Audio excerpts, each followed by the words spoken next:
Welcome in, everybody, live from an undisclosed location in Mobile, Alabama. That's not so undisclosed. Well, now we're disclosed. There we go. We are the Lockdown crew down here for the Senior Bowl. Welcome on muting. That's my own fault. Now that we have the echo going. Glad you guys could make it. I was really keyed up about this stream, so hey, we're going to go over what we thought, what we saw, and we'll probably get into a couple of arguments. I'm Ryan Tracy. This is Eric Crocker, and this is Locked On NFL Draft. Everybody else, let's go around the room, starting with you. I'm Brandon Olson from Locked On Gators, the only college person here. So yay. Lauren Cox from Locked On Bears. Glad to not be looking at the quarterback one down here, that's for sure. Tony Wiggins, Locked On Jaguars, Locked On NFL, Duval County, Jacksonville, Florida. David Harrison, Locked On Bucks and Locked On Commanders. John Hickman, Locked On Texans, and we're still in pain. And who's behind the camera here? What's going on, everybody? What's up? Ross Jackson, host of Locked On Saints. I'll be your voice during all this, so if you have any chat questions, anything like that, hit us up. So let's get started. Croc, you're focused on two position groups. Your big takeaway for the day, who's your guy? Yeah, well, obviously, I like to kind of key in on the wide receivers, defensive backs, and I'll shift my focus as the days go on. But I think right away I went into it wanting to focus on a couple guys, and two of the guys that I wanted to focus on, one Christian Watson from North Dakota State, another one Calvin Austin, the third, junior, from Memphis. I think they both stood out in different ways. One guy, you expected him to be that big, powerful receiver, 6'4", 211 pounds, and I thought Christian Watson, he put that on full display for most of the practice. And then on the flip side of it, you have Calvin Austin Jr., the third, looking like the smaller, shiftier, quicker receiver. And I thought, when he was able to put that on full display, which typically was in one-on-ones, team didn't go as well for him. Quarterbacks had trouble kind of getting the ball to receivers. We'll get into that later. But I thought he was everything and more that I expected from a receiver that has his caliber. So those were two guys immediately that I was anxious to watch, and I thought they definitely they held it down. They did their thing. I'll take it. Anybody got somebody that didn't do their thing? Any takeaways that you want to see something better from tomorrow? I would like to see Sanders, number 52 from Cincinnati. I think he has a lot of athleticism that can help him at the DN position. I'm not sure if he's a 4-3 defensive lineman. I think he maybe can fit more than 3-4, but just consistently getting past those tackles. Sometimes you make those plays, but those bigger tackles can kind of swallow him up a little bit, overpower him, and then he's that difficult coming off the line. But on the flip side of things, one guy that I really did like, and I loved him coming into the Senior Bowl down here in Alabama, was Zion Johnson. Talking to Ryan about it, played guard at Boston College, but I'm seeing him take snaps at center, and he's dominant, and he's quickly getting to the second level and getting guys off the block. So we struggled with that in Houston. We've had a terrible offensive line for the last couple of years, specifically with the interior offensive line, guard and center. And he's a guy that, if they draft him, I don't see why he wouldn't be successful in Houston.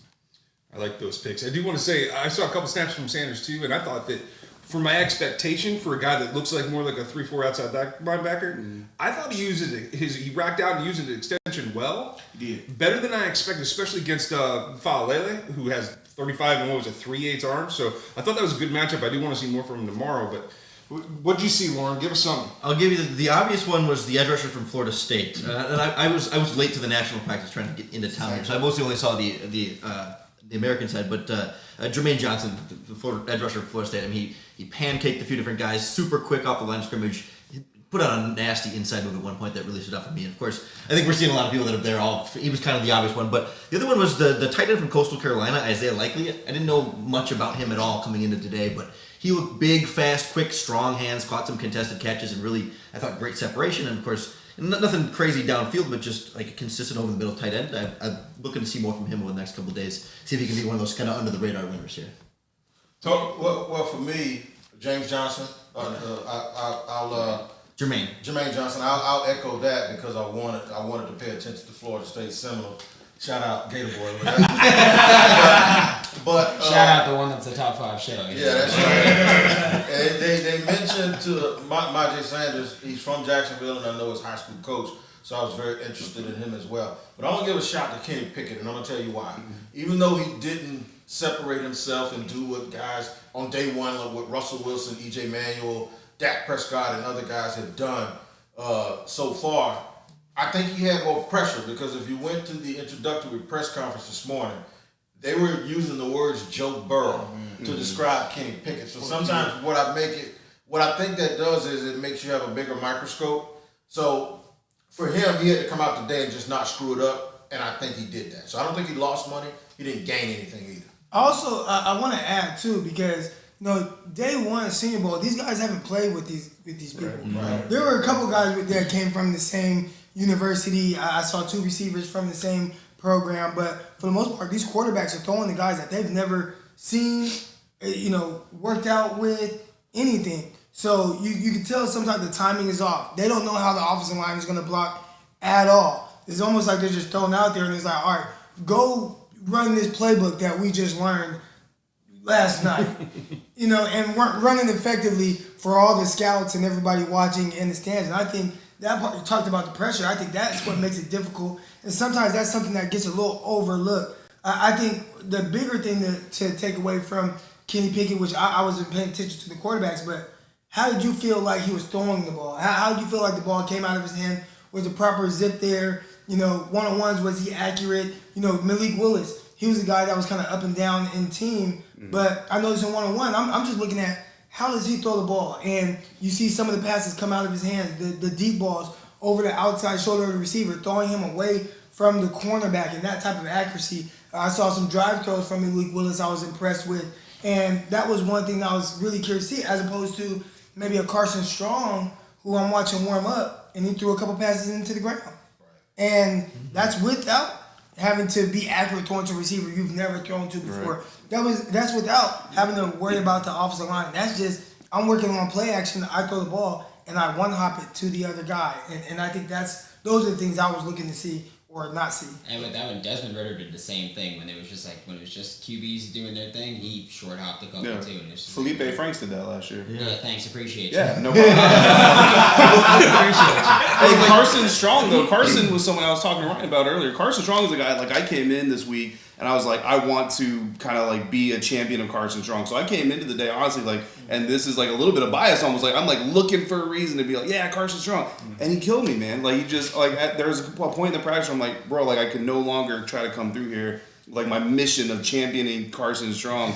And that's just how the day went for him. But I think at the same time, kind of what you're talking about, Crack, it's less important to see the completed passes. You want to see them, and obviously those get the retweets and the likes and all that stuff, but you want to see the ball go to the right place. So even if they don't connect, did the ball go to the right side of the hatch, to the right side of the sideline? Was it the right place to put the ball? Even if the timing is off because the rhythm is a little bit off, you just want to see the smart decisions, the mental processing, the ball placement. Well, does nobody care about running backs anymore? Okay, I love running backs. Can I say one more thing about Carson Strong real quick? Absolutely. Now that we got it, this motherfucker.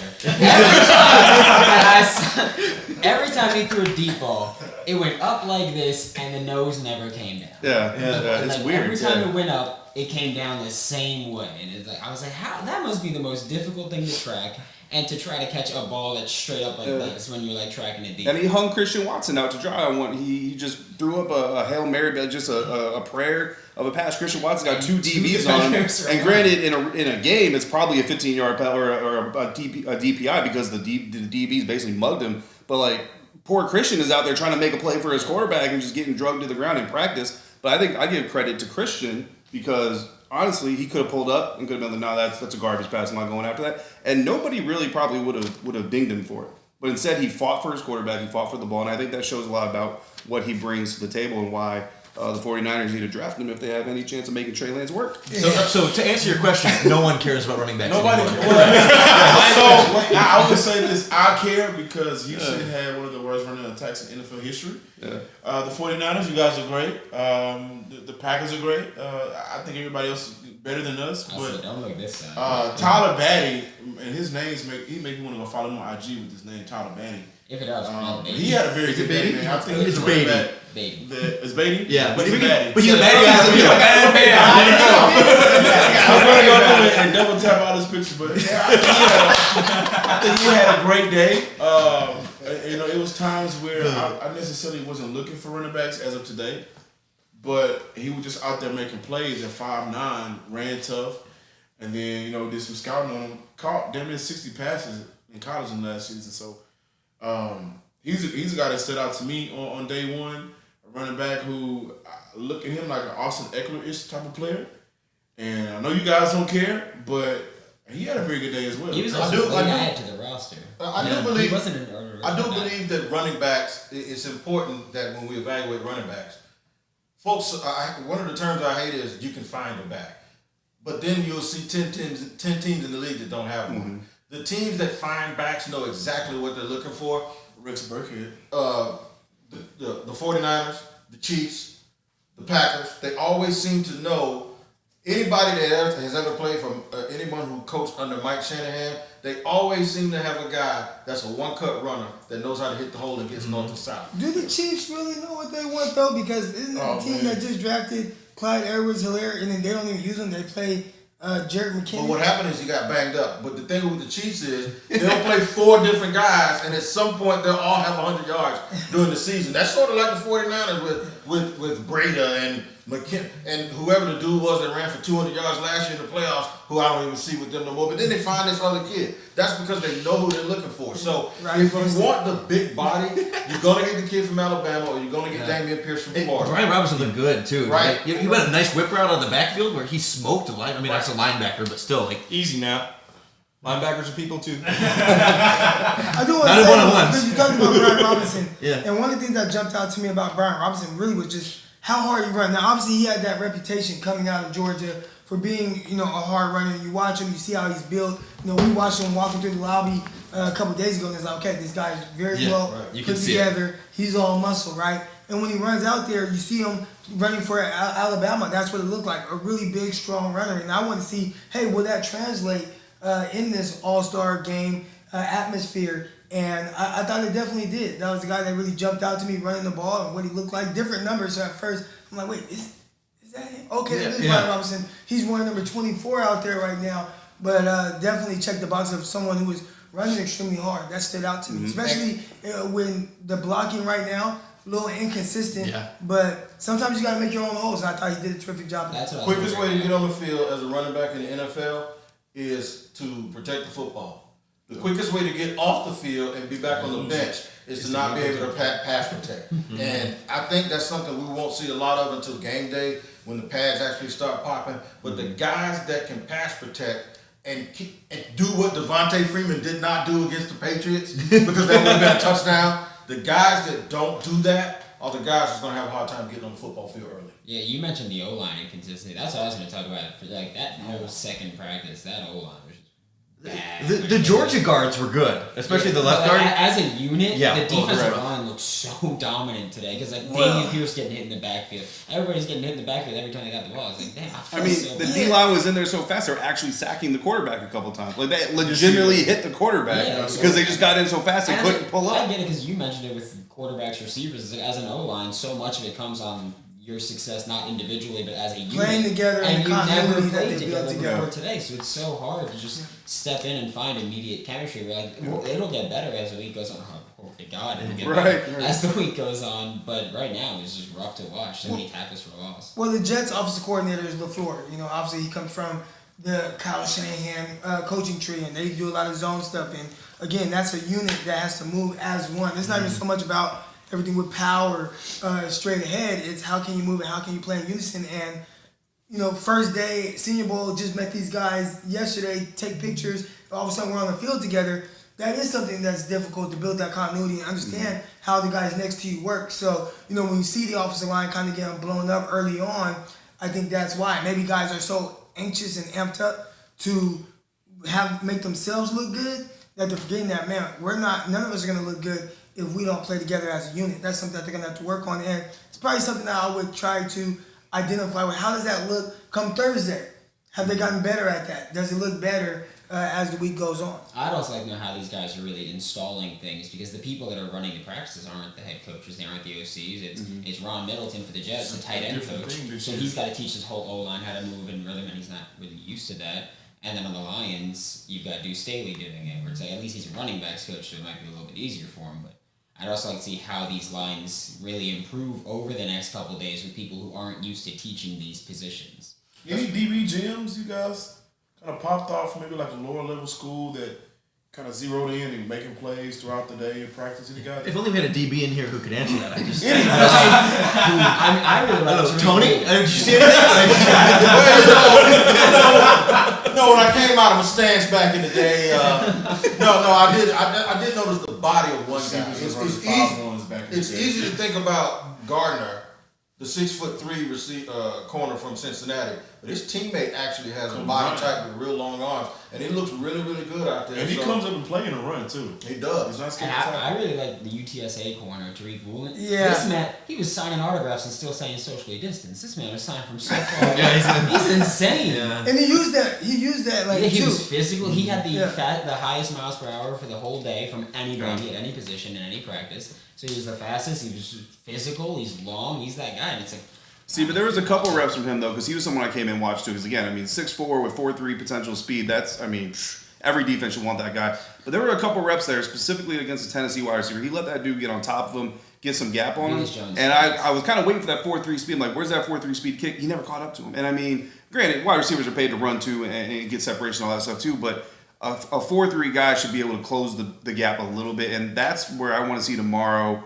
If he lets guys get on top of him again, can he find that next gear? Because he's got the speed. it's And again, So I want to bring a little bit of context, all right, to what happened there. What do you know? Who the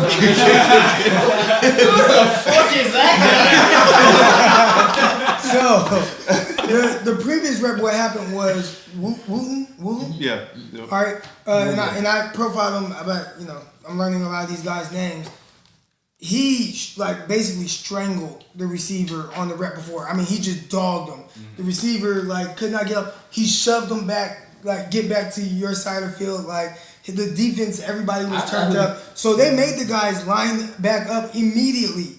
And this time, the receiver ran a go route, ran by him. Now, I could tell what he was doing. He was reading them down, anticipating a stop route like he had just saw before, where it was a 5-yard stop route, and he just destroyed it. This time he's waiting on it. He never got it, and by the time he said, "Wait a minute, he's going vertical," it was too late, and he was never able to catch up. So I would have liked to see if they would have ran the go route the play before, if it would have been the same results. Yeah. Now you talk about small school guys, and one guy I went in there watching see why is this guy here, Gregory Jr., a cornerback out of Ouachita Baptist College, and I know you guys probably like, where the hell is that? It's in Arkansas, Division II school. Sisters of the Virgin Mary University. Yeah. Division II school, and I played against him. And, I was curious to see, why is he here? He had one career interception. It actually was against my alma mater, UAM. And, he goes in there, he measures in well, a little bit over 5'11", 201 pounds. And my biggest thing was, how does he go out there and compete with some of these guys? And I thought it was a rough day for him. He got beat vertically. He got beat playing through contact. There were another time where a guy got on top of him, but it was just a really bad throw. I think it was Romeo Dubs. He went up against Christian Watson several times. I think Christian Watson won 3 out of the 4 reps. Yeah. So, that was tough. But, okay, you have a rough first day. Maybe the moment was kind of big for you. Do you settle down, and how do you respond to that in day 2? And then that's what I want to take away from it. Obviously, today, maybe didn't see the things that I want to see as to why he was there. But moving forward, do you follow that up with a great day? And I think that's really for a lot of guys who maybe didn't go out there and perform the way they wanted to. It's not just a one-day thing. Guys are out here all week, and you have the game to make some changes as well. So that's what I'm going to be looking forward to seeing from Gregory Jr., one of the guys that's smaller school guy. It's funny that you say that. To piggyback on what you just said and the question about how quickly these guys perform because they haven't learned this stuff, I think that's understandable, but I do believe that the guys that are able to adapt quickly because of what they ran in college, that'll bode well for them in this process. That means the guy's ready to play. And you guys know in the league today, when you make a guy a day 2 pick, day 2 minimum, you want to see some instant production from them because a lot of these guys don't have, as we found out recently, don't have a lot of job security, especially in Miami. So the thing is you need guys that can come in and help you right away, and sometimes you sacrifice the long-term potential for a guy that played in a big program that can help him tomorrow. That's a good way to get into it. So, David, who are the Commanders looking to see something from tomorrow? We want to see more out of Kenny Pickett for the Washington Commanders. Yeah. What would you like to see from Kenny That's Pickett? brutal. Honestly, just more of the same. Like, I feel like at this point we kind of know what Kenny Pickett is, and we kind of know what he's gonna be able to do. So we want to see a little bit of the consistency, right? And I think that's why, like, when you look at the Washington 2021 season, that's what they were missing from the quarterback position. Like when you talk about Taylor Heineke, it's not that he's not able to anticipate throws or able to get the ball downfield when he needs to or able to make the right reads. Is that he lacked the consistency in doing it, and especially in the most important moments early in the game that leads you to those late game situations. So for Pickett, I just want to see good processing, good ball placement, good throws, and see that consistently throughout the day. And when you flip over to the American team, that's why I have Sam Howell coming out as like my top quarterback from the American team. I know there's some differing opinions of that. Not because Sam Howell made any like super wow throws, but he didn't make any terrible throws. He didn't dirt any balls, and he wasn't horribly inaccurate or horribly bad in ball placement. His throws for the day were very wobbly for one, especially when they were past like 8 yards. We were talking about that earlier, Ross. But he was consistently average, and that doesn't sound great. But then you look at Malik Willis and you look at some of these other guys, Carson Strong, Desmond Ridder, and they were really great in some spots, but then they were really bad in some other spots. And when you're looking at a young quarterback, I think consistency is something it's hard to teach consistency. So if you already have that, then you can teach some of these other things. Shout out to Joe Marino from Locked On Bills. Yeah. He said of the 5 best throws he saw and the 5 worst throws he saw came from the same person, Malik Willis. And that's and I know a lot of people have Malik Willis as a winner. I honestly walk away as Malik Willis as a loser because that inconsistency will kill you as a football team. Well, I think main call. He couldn't get a snap under center to save his life. He fumbled 4 or 5 of those. He couldn't feel it cleanly. He's trying with that, but I think a lot of it is taken in the first round. No, that's the conversation there we will be have. multiple. but there will be. It'd be overreaching. Like They always do. When it They comes to always these quarterbacks, reach you have to look at like even in this, like what's the upside with this guy? Yeah. So when you look at Malik Willis, even though he had maybe 5 of the uglier throws, when you look at some of the things he was able to do on the move, find guys, be able to improvise. The second, what do you call it? Second, I can't think of the word right now, but Second read. not second read, but just my first whatever I'm looking at is not there, and then I move to improvise and make a throw on the run. Oh, that reset. Like he was able to do those things, and then again the drive throw. Like when he was comfortable with what he saw, I saw him drop back, read, and then boom, fire a ball, drive it over the middle, and it looked pretty. So although he has some of these ugly moments today, I'm looking at like, well, what's the upside? Because you can look at a guy like Sam Howell and say, well, he's consistently average, but I just want. Do you have the high upside in you? And if you do, then at least I can work towards getting that more consistent. Yeah. But if you don't have the high upside in you, then you're just a potential lifetime third string. We just saw it. Joe Flacco. We just saw it. Josh Allen. I mean, That's what I was. there's value in that. I just don't think Ron Rivera has the time to wait for Malik Willis to hit his. That's fair for your team. Yeah. Well, that's what we asked Yeah. about. You asked about Commander football. We're talking Commander football. Yeah, like I'm a Giants fan. So Oh yeah, y'all Brian Dable. don't need no quarterback. Y'all good. How about you hire a head coach and then talk that shit to him? Fucking out here talking that. Where's Byron? What's up with Byron? Where's he at? Oh man. Boy, talking like the Giants all strong at quarterback. That's No, Well, but you look I'm at- saying that with Brian Dable getting hired, that's why I want Malik Willis. Right. Like, Yeah, I'm like, 'cause you if should he get can some get time. Josh Allen to Josh doubt. Allen, I want the guy that can take 5 worst throws, but those 5 best throws stand out a lot. Like if you can get that consistently. Was it Dayball though that listen? He wasn't the guy, but they he helped did a him. good He job saw of maybe calling certain plays Tailoring to the their offense. quarterback strengths and doing some of those things, but they also did him a disservice. The Bills had no run game.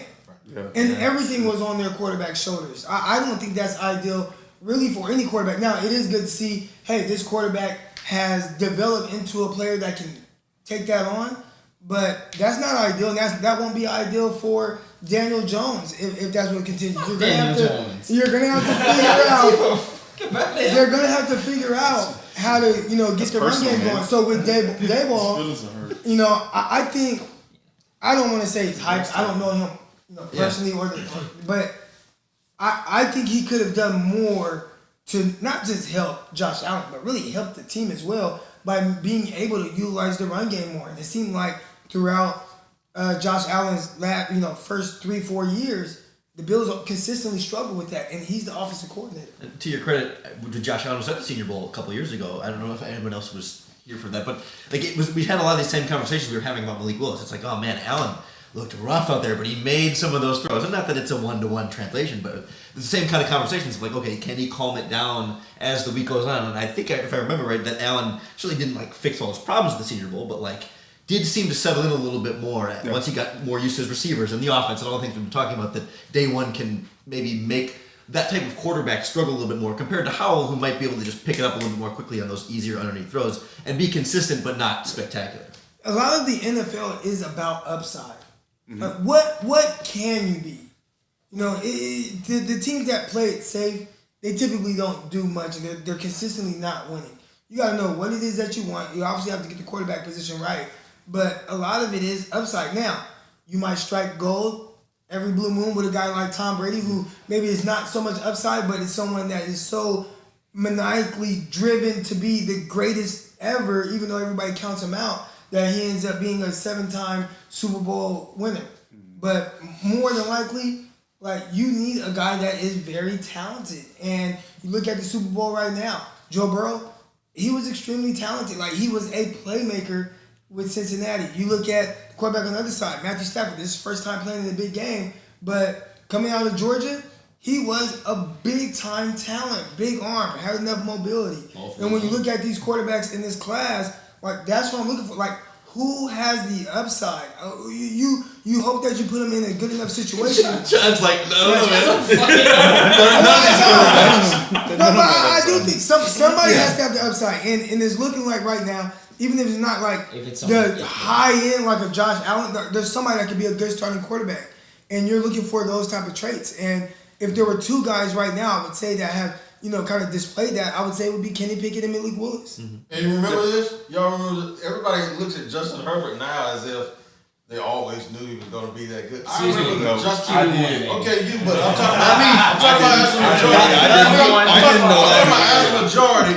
All of this stuff we heard about Justin Herbert was some of the same questions that we're talking about now. He didn't play well under pressure, and he overthrew the ball, and he held the ball a little bit too long, and his ceiling is Joe Flacco, and all of this and all of that. And now everyone, the thing that people forget about the NFL is those guys can really teach, right? Mm-hmm. Yep. And then most of them. I remember this though. I remember in my barbershop though. I had a guy who had played in the NFL, and he's probably watching this, and I ain't gonna mention his name. But I also had a scout from the Jaguars who was waiting to get his haircut. We were talking about a prospect, and the guy goes, "You can't play off." And I saw the scout roll his eyes, and the scout had been a defensive back coach in college and had coached an All-Pro. When the guy left, the former player left, the scout says, "I can't stand that." He goes, "You can't play off, change your defense to man-to-man. Or teach him." What a either teach him to play off, or you play man-to-man. But you don't pass up the player based on what he can't do. Right. You do what Bill Belichick does. You use him based on what he can do. And I think that's the cross point. Just because you haven't seen a guy do it yet doesn't mean he can't do it. And I think that's the value of day one. Like you said, talking about not getting, especially people watching takes and videos, not taking it to the bank. We're not talking April yet. We're still in February. No, Malik Willis is a draft bust already. Right. He's a bust. Howell's the number one quarterback. Malik Willis should be. We were making. I think it was me and you, Brandon. We were making jokes during warm-ups. You see that way that guy lunged? Not draftable. You can't draft him. You know what I mean? So you got to be careful not to get overly emphasized on one way or the other, positives or negatives. That is key because I watched a cornerback out there, and I wish I could remember his name right now so I can reference it. But he lunged with both arms. Matter of fact, Darian Kendricks, I believe it was, out of Clemson. Mm-hmm. shot both arms at one time. One, you can't do that. All right, so I'm gonna take y'all to school a little bit right now. You can't shoot both arms at the line of scrimmage because if you shoot both arms, a lot of times you stop your feet. If you stop your feet, you're gonna lock your hips, and if the receiver knocks one hand away, now you're gonna be stuck in mud, and your turn and run is gonna be really difficult. So, but just like I explained, I can teach that. I needed to hear that. You know, so the other things that you want to see is, well, okay, that was a bad rep. I can coach that up, but what can I coach up? Man, it's hard to coach up good feet. It's hard to coach up good hips. It's hard to coach up good change of direction. Yeah, we can work drills that can help improve that, but some guys have it more naturally than others. So when you see a guy like that has a bad rep, hey, I can fix that, like your coach said. Right. You know, now maybe a guy isn't as suited to play off coverage, like maybe the big corner from UTSA. Maybe he is more suited to play press. All right, play press. And one thing I learned being with the Jets, I remember Dennis Thurman telling me, like, Croc, just get up at the line of scrimmage. I'm like, I can do that in cover 4? He's like, yeah, you can do it cover 1, 2, 3, 4, whatever coverage you want. You can play at the line of scrimmage if that's what's going to work more for you. You just have to understand your leverage, if you have to bail out, how to stay on top, and understand still to read 2 to 1. I said, well, all right. So put the guy at the line of scrimmage in.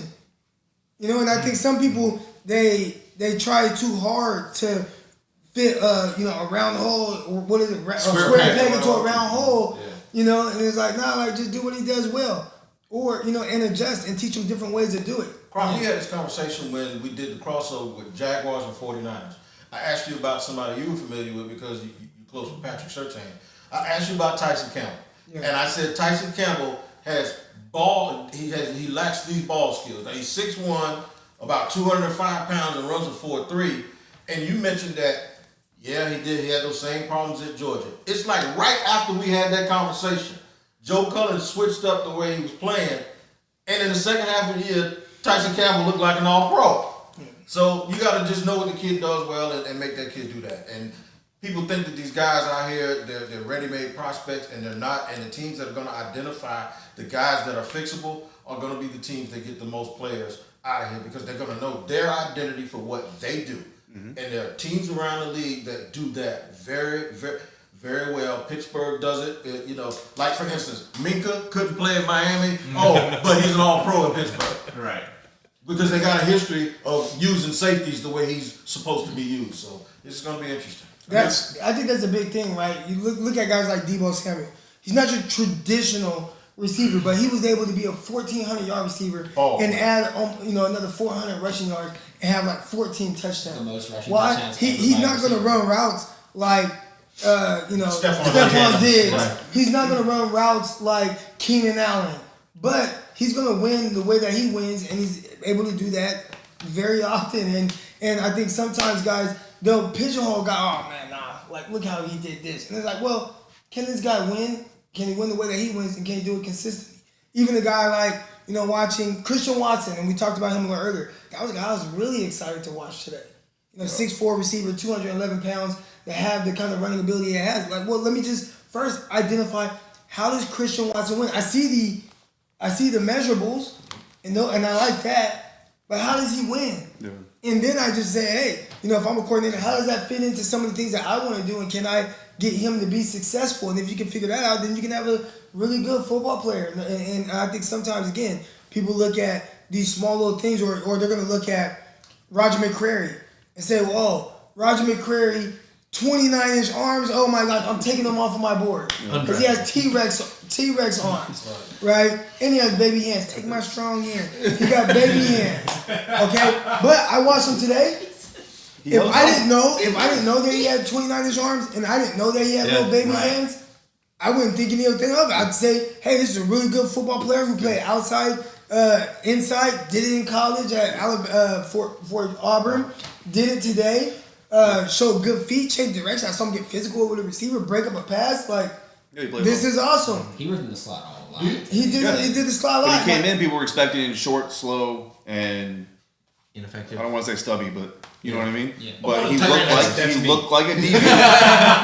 Well, it was me too, but he looked like a DB, you know what I mean? Which is why he's on the field and we're in the bleachers. You remember Brandon Flower? Yeah. Obviously. I remember one of the GOATs saw him at the draft and said, he ran a 4.740.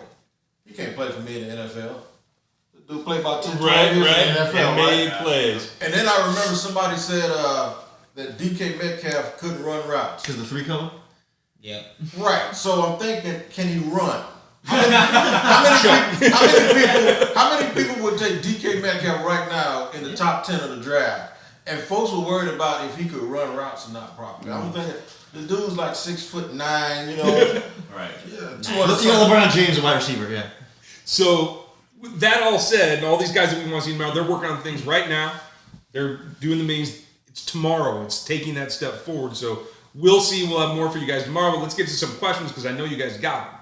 So, Ross, wake up. Hey, I'm here. Lazy All right. bitch, you just been sitting there. This one comes from Sky3J, wants to know a little bit about Zakondre White, and also goes to a conversation we were just having, says he reminds him of Deebo Samuel. How did he look today? Brandon, I know you saw a little bit of him, and Tony, so let's hear from y'all. Yeah, I mean, he was one of the running backs that I was talking about that was like, well, he was trying to make plays but getting swallowed up in the backfield. Right. And like he had like one of the best runs of the day for the team, and it's like it was still like 6 yards. Like it's like shooting through the gap when you can there.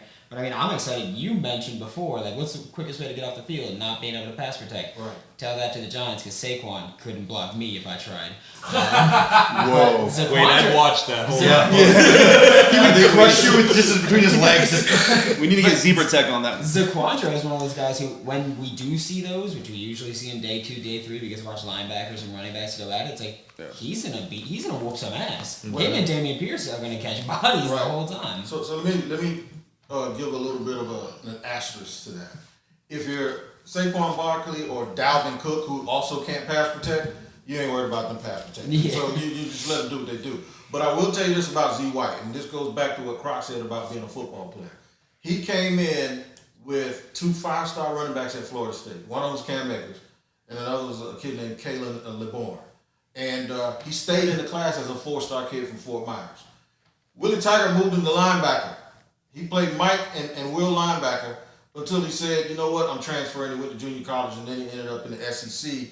And anybody that can play running back and linebacker, to me, in the SEC or at Florida State, is a football player. And you're going to find a way to get him on your team, even if it's special team.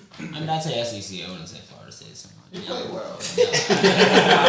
What else you got, Ross? All right, we got 2 more here. This one is from Red Royce. Any defensive ends that showed out that you didn't think would, or just any defensive ends that might have showed out today? Jesse Luketa out of Penn State. I'm not going to say no clue, but my eye wasn't on him. He switched over from linebacker to DN this past year. And, he's a guy that has to work on his hand activity at the line because he's not a natural DN. Mm-hmm. But he showed out to me. He plays the run very well. I was talking on the Locked On Texans that there are times throughout the practice on day 1 where he squeezes that line of scrimmage and goes down to make that play, kind of like what I used to see out of Jadeveon Clowney for a couple of years in his good year. So he's a guy that I had no direction, and then I left looking like I can see him being a ball in the league. Anybody else have one? D'Angelo Malone, I thought, showed some things today. He closed well. He worked down the line of scrimmage. He had some backside pursuit. Take a look at him tomorrow. What else? One that's not so hard is Wyatt, the Georgia kid, Devontae Wyatt. I mean, again, Georgia defensive lineman, not really surprising anything, but like as advertised, big, fast, strong, penetrating. All right, last one here for us. This one is coming from, it's coming from Hinda, I'm going to say. Kobe Bryant, how did he do today? David, Eric, do y'all have anything on him? Yeah, I watched Kobe Bryant. I thought obviously he had some good reps. One thing, again, and we talk about what can you teach, what can't you teach. He has this habit of really opening up. One rep was. That's it. That possible. No. Keep going. You said open up and he hugged. He has a habit of opening up at the line of scrimmage, and I wonder. And this is the question I hope that can get answered throughout this week. Does he open up because he's afraid of staying square too long and guys running by him vertically? Is he protecting himself? Is he trying to protect the speed? When you open up, now you're in a position to where you can turn around, but you leave yourself vulnerable to other things that the receiver can do underneath. So that's the one thing that I'm curious to see. Does he start to trust his speed more and play more at the line of scrimmage, square, as opposed to using a technique where he's opening up? And it wasn't just him. I saw other guys doing it as well. There's a video floating around of him and it looks like, oh man, he locked the guy up, but that's what we call bad money, where you kind of use a poor technique, but you still end up kind of winning that rep. I want to see him trust himself a little bit more, trust his speed a little bit more, and be able to stay a little bit more square at the line of scrimmage, take away some of those underneath routes. Can I ask you this? If a guy has that problem, does that tell you that he can't play the slot? Because everybody can't play inside. Because you have to make a really, really quick decision, and if he's making those decisions based on fear, then he'll really get done over in that slot. Yeah. But see, I don't know if it's based on fear. I don't know if that's what he's been taught. You can go to 5 different universities and they can teach you 5 different techniques. Gotcha. Now, Eric Crocker might not agree with the technique, but if that's how they do it, that's how they do it. And hell, the NFL teams might not agree with the technique. But it's on them to coach it out of him if they feel like he should be doing it a different way. So those are things that I just don't know. But I know when I see it, that's the thing I question, because I understand what it's like to be in that position. Right. Who am I going to open up against? Someone who I feel like is faster than me. Like, man, I'm going to have a hard time, so I'm just going to throw my technique out the window, and I'm going to open up, and I'm going to be ready to run. He still is patient with it, so maybe it's just something that he was taught. And again, I think it's not an ideal technique to use, and most guys that coach defensive backs would tell you that as well. Yeah. See if we repeat it tomorrow. We got a lot more. Are we going to repeat this tomorrow? I don't know. It doesn't rain in practice out. Right? Folks, it's going to be iffy. We're going to have more takes for you on whatever we can, and we'll see. Before we'll get back. Out of here, do we not have any competition with any other networks at 7 on? I think we can kind of get out on the field and.